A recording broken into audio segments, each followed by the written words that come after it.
ngong aja kuno diudem Kuyaji ya aceng bai kwa china riot arere teto kwa jipiel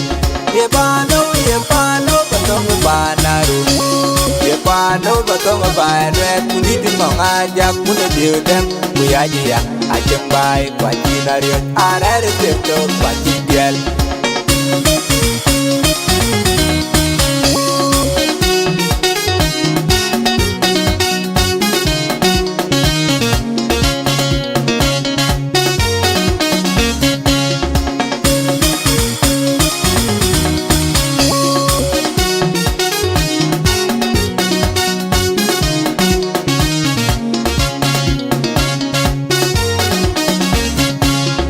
Pani big day ngayal pani ngok mabun Kuling mariala jaka jembai Ajina riot kwa jipiel Ye pano batong banaru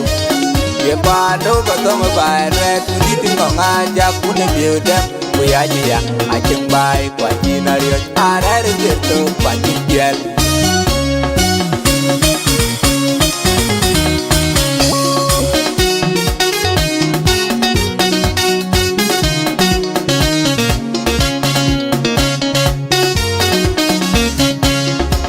Naruwe umaji tungaro tungi biche tungalong tungi jamme tungi real nong majung aje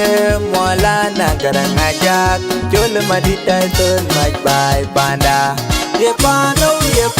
batong banaru Ye pano batong banret Kuniti ngong ajak kuno diudem Kuyaji ya aceng bai kwa china riot arere teto kwa jipiel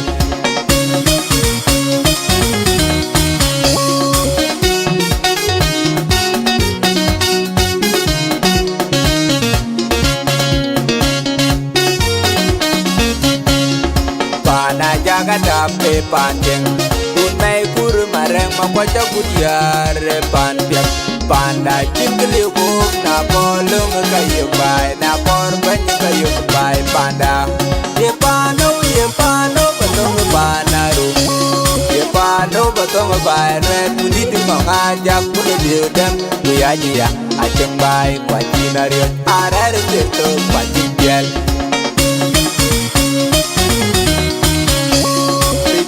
Island. No, retaro.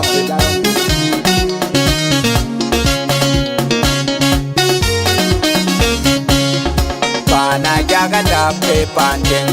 Unai kuru mareng makwaca kudiare panjeng Panda jingli huk na kolong kayu bai Na korban kayu bai panda